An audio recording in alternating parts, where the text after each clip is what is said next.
Thank you, Anthony. You got a place, you got a good realtor for me? We'll figure it out. Okay, thanks, guys. Thank you. Obviously, I would have been happy for him to stay up here all day and continue to exhaust all of your questions. But one, I figure I probably should answer a couple today. And also, the president has an event here shortly, so I want to try to work through as many as I can. And with that, I'm actually going to start with Jeff Mason, since I believe it is maybe your last day and my first. So with that, Jeff, take it away. Can you talk just a little bit about how this will affect, this change will affect the press office? And can you speak a little bit for Sean about how he's feeling and how he took this news and how he made the decision to resign? I'm not going to speak for Sean in detail. I can say that he understood that the president wanted to bring in and add new people to the team, and Sean felt like it would be best for that team to be able to start with a totally clean slate. And I think I want to echo what Anthony says. I think it speaks volumes to who he is to be willing to do that and allow Anthony to come in with a brand new starting place. And I think, he's served the president loyally and admirably. He's going to continue to stay on for the next several weeks through the transition, and I'm sure he'll be happy to answer some of those questions directly. Hey, Sarah, first of all, congratulations on the job. Can you clarify where the president stands on the issue of pardons? Is he considering pardons for figures in the Russia investigation? And does the president believe that he has the power to pardon himself?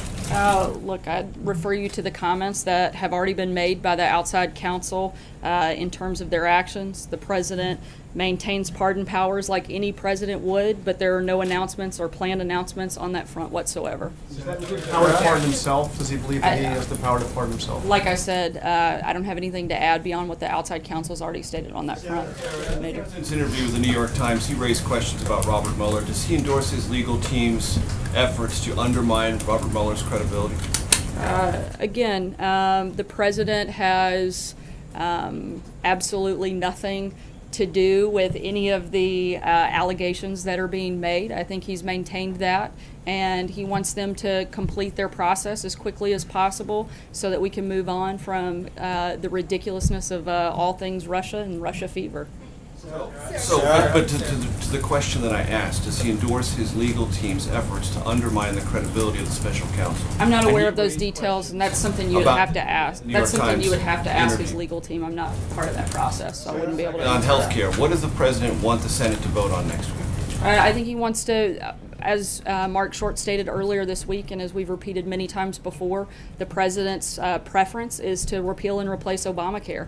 And we haven't been shy or quiet about that, and those intentions have certainly not changed. John? How much arm twisting is going on vis-a-vis the health care bill? The Vice President had a lot of conservative groups over today. Those conservative groups announced that they will actually be scoring votes next week on the motion to proceed, which I believe is unprecedented. I don't think anyone here has made a secret that this is a big priority and that Congress should do what they've been talking about for the last 7 years. It's time for them to get in there and repeal and replace Obamacare. And these groups recognize that. Their constituency that support the groups that they have certainly recognize that. And they're supporting the mission of their organizations and pushing and putting pressure on members to get the job done. Nothing beyond that. Something too, but just about the organizational structure now that Anthony's come in. The press secretary and the comms secretary used to be pretty much co-equal, reporting to the chief of staff. Will it remain that way? Because there was some move toward making the communications director sort of a deputy chief of staff, and then the press secretary and the comms director would report to that person. So do you still report to Reince, or do you report to Anthony? I think that Anthony said it better than I can in this capacity, as we plan to work together as a team. And certainly our goal is to work together to promote the president's agenda, and to do that not just with the two of us, but the entire press comms office, as well as the entire White House staff. Do you report to him, or do you report to Reince? We all serve at the pleasure of the president. Callie? Questions for you. Number one, comments made by a senior administration official this morning on television talking about the motivations of people who are part of Bob Mueller's special counsel investigation. Do donations to a political party, if it's not the president's party.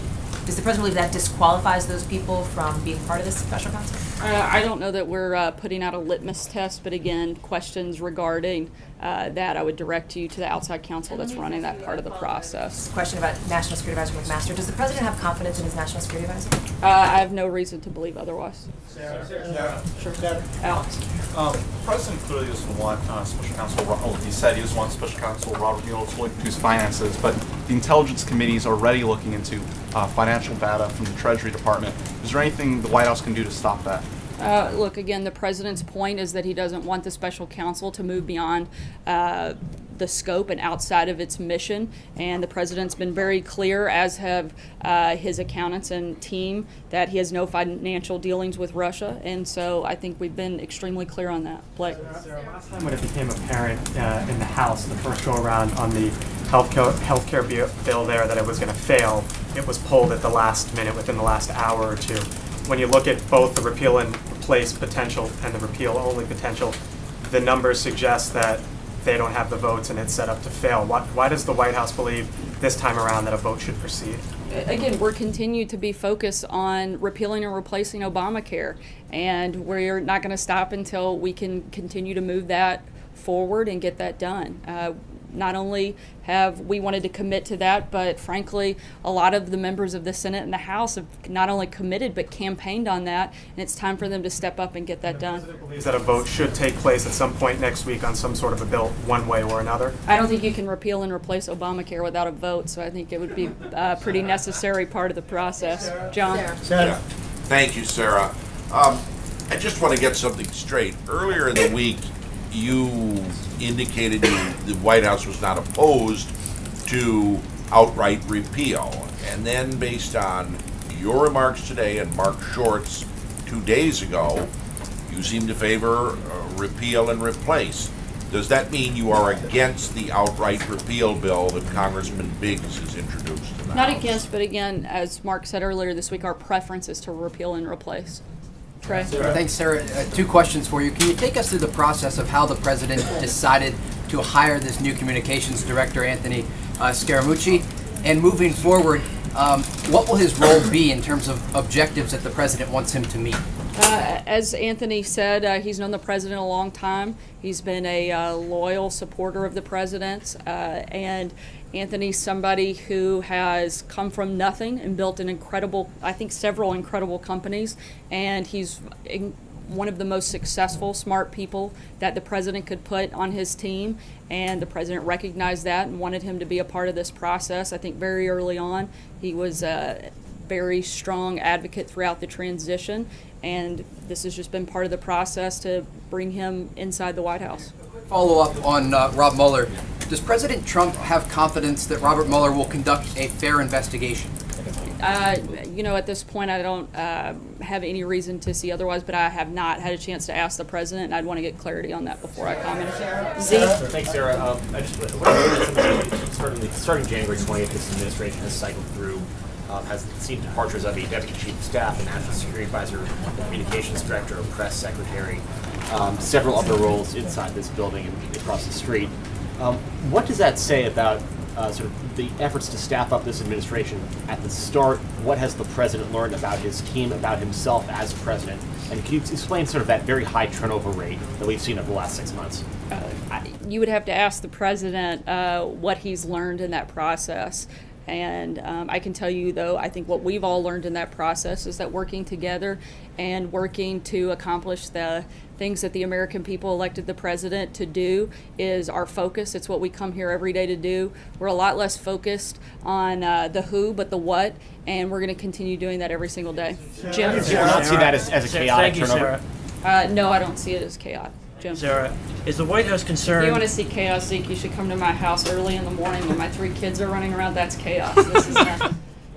Concerned news this week concerning the Attorney General and the resignation of Mr. Spicer could have the effect of alienating or demoralizing Trump loyalists both in and out of the administration.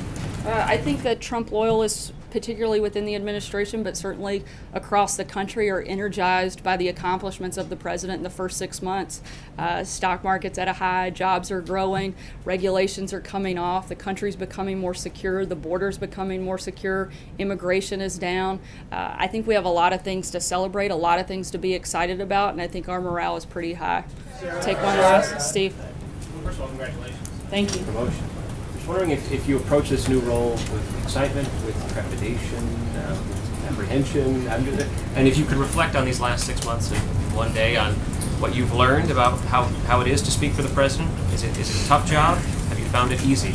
I think it's probably certainly professionally, one of the greatest honors that any person could ever have, to work in any capacity within this building, and to get to do that up here in such a public way and speak on behalf of the president is absolutely an honor and something I will cherish and hope to do my very, very best every single day and be as open, honest, and transparent with you all as humanly possible, and will always work to operate at the highest level and certainly with the most amount of integrity as you can. And with that, I think that's a great place to end today, and the president will be having an event here shortly. Thanks so much, guys.